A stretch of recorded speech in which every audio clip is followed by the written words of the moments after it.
As a lifelong DSLR shooter and a D850 diehard, I had not yet taken the full plunge into the world of mirrorless. I dabbled and put my toes in a little bit with the camera I'm filming on right now, for example, the Nikon Z8, but I'd never gone full cannonball into the deep end, until now. I recently just took a 2-week trip with my family to Italy. I brought along this, the Nikon Z8, and I wanted to put it through its paces and see if it's really worth taking a dive into the deep end in the world of mirrorless.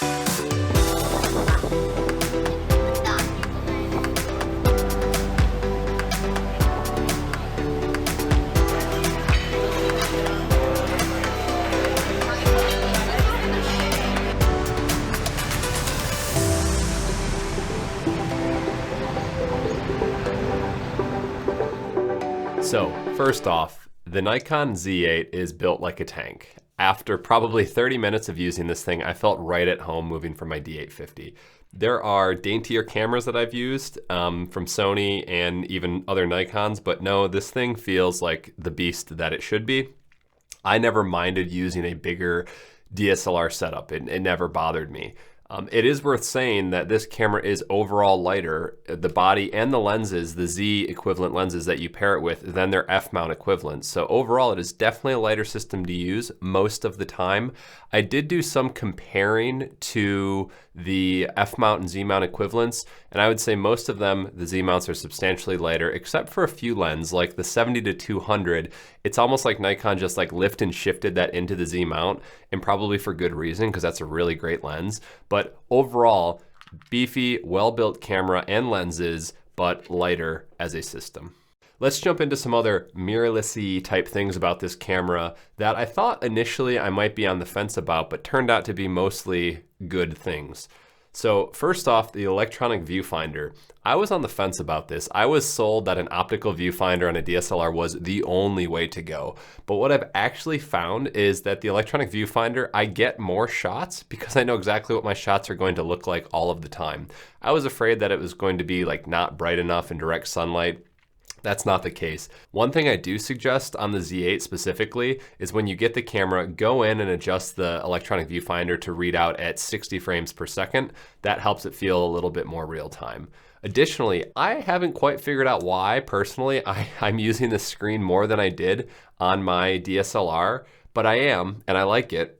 And that's a good thing. Another item that is not necessarily bespoke to mirrorless cameras, but is in most of Nikon's newer, nicer cameras, is just a crazy customizable menu system. It's almost too customizable, but if you do spend quite a bit of time with it, you can really lock it into the settings that work for you. I always took time to dial my D850 into a particular set of settings that worked well for me, but the different memory banks in this camera, so you can easily switch completely between, different modes in the camera to fit landscape or action or wildlife or stills. So what about battery life? I was definitely afraid that a mirrorless camera was going to be insufficient when it came to all-day shooting. I was wrong. Yes, the battery life is not quite up to snuff when compared to a DSLR equivalent, but I did not need to purchase the 2 or 3 extra batteries to bring along for all-day shooting on this trip. I was able to get by with a single battery all day long, regular shooting with this camera. Yes, it was near dead by the end of the day, but at the end of the day, you also can just slip another battery in your pocket, and that is not the end of the world. Furthermore, I would say that Nikon has carried forward what I consider like the best in the industry startup and shutdown time on their cameras. When you turn this thing on and off, it boots up instantly, it shuts down instantly.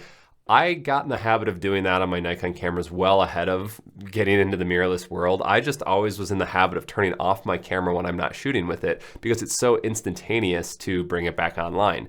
I suspect that like my style of doing that also aids in keeping the battery on this camera more charged for a longer period of time. So another mirrorless-y type thing, there's no physical shutter on this camera. So I do miss that thunk that you get from the D850. However, 20 frames per second at full resolution raw images is just mind-blowing.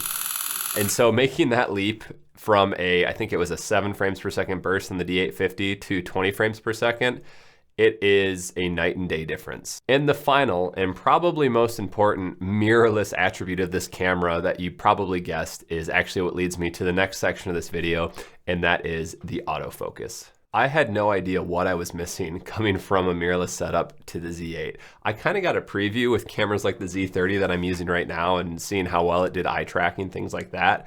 But oh my goodness, the autofocus on the Z8 with the latest firmware is just phenomenal. You can of course go in and set to different modes to photograph things like animals, cars, people.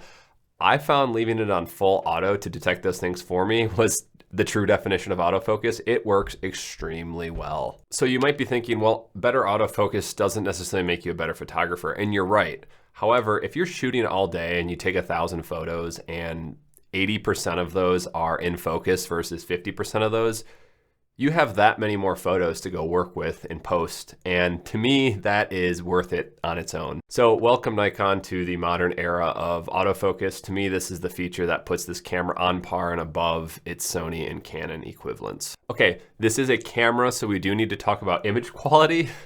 So of course the Z8 has just phenomenal image quality. I'm gonna pop some photos up on the screen that I took while on this trip.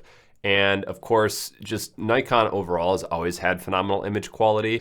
I don't think that this is the standout feature of this camera. In fact, when put side by photos that I've taken on my D850, I think the Z8 is maybe only slightly sharper, and probably a lot of that has to do with just the Z lenses and the Z glass being a little bit sharper and newer. So the image quality is great, but I don't think that the image quality alone is maybe enough to make somebody who shoots like purely landscapes or stills move from a DSLR to a mirrorless setup. So take that for what it's worth. Aside from shooting videos like this for YouTube, I've never been a big shooting video in the wild individual. I found that the Z8 actually makes me want to shoot more video when I'm out and about.